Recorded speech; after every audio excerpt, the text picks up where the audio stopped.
코로나19 신규 확진자 하루 새 418명 늘어 하루 만에 다시 400명대로 올라섰습니다. 최근 일주일 확진자 수를 보면 계속해서 400명대를 유지하고 있는데 특히 수도권의 확산세 여전합니다. 이번 주 전체 확진자 가운데 수도권 비중이 80%에 달할 정도로 집중됐는데요. 이 수도권 내 집단 감염이 계속된 탓인데 특히 외국인 노동자가 많은 사업장에서 감염 확산이 이어지고 있습니다. 지난달 중순 경기 남양주 공장에서 시작된 외국인 노동자 집단 감염은 경기도 양주와 동두천, 연천 등으로 계속 퍼지고 있는데요. 방역당국은 외국인 주요 밀집 지역에 임시검사소를 운영하는 등 대책 마련에 몰두하고 있습니다. 이 밖에도 수도권의 음식점 등 곳곳에서 집단 감염이 이어졌는데요. 송락규 기자가 발생 현황 전해드립니다. 서울시 노원구의 한 음식점. 지난 1일 손님 한 명이 처음 확진된 뒤 다른 손님과 그 가족 등에게 추가로 전파되면서 전국적으로 18명이 확진됐습니다. 경기도 수원시 태권도장과 어린이집 관련 확진자는 6명이 더 늘어나 누적 확진자는 모두 32명이 됐습니다.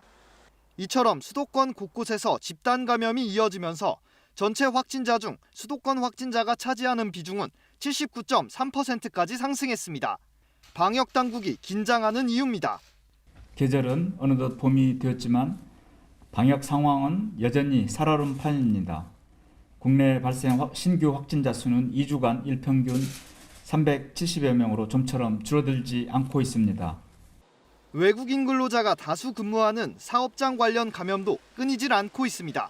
이천시의 골판지 상자 제조업체 확진자는 2명 늘어 41명이 됐고 이천시 스티로폼 공장에서도 확진자가 계속 나오고 있습니다.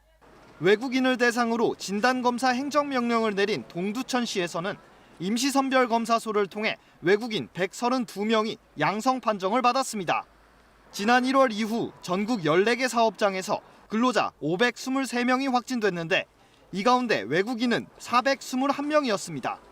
정부는 외국인 노동자들이 밀집돼 있는 연천과 양주, 포천 등 경기 북부 지역의 산업단지를 중심으로 선제검사와 추적관리에 나서겠다고 밝혔습니다. 다만 외국인 확진자를 향한 차별과 낙인 행위에 대해선 경계를 당부했습니다. 단순히 어떤 병에 걸렸다는 이유만으로 사회적 비난을 받거나 지탄이 대상이 되어서는 안 됩니다. 이는 국적과 직업을 초월하여 적용되는 보편적인 상황입니다. 방역당국은 불법 체류자 신분이라도 추방 조치 없이 검사와 치료가 무료로 제공된다며 자발적인 검사 참여를 거듭 독려했습니다. KBS 뉴스 송락규입니다.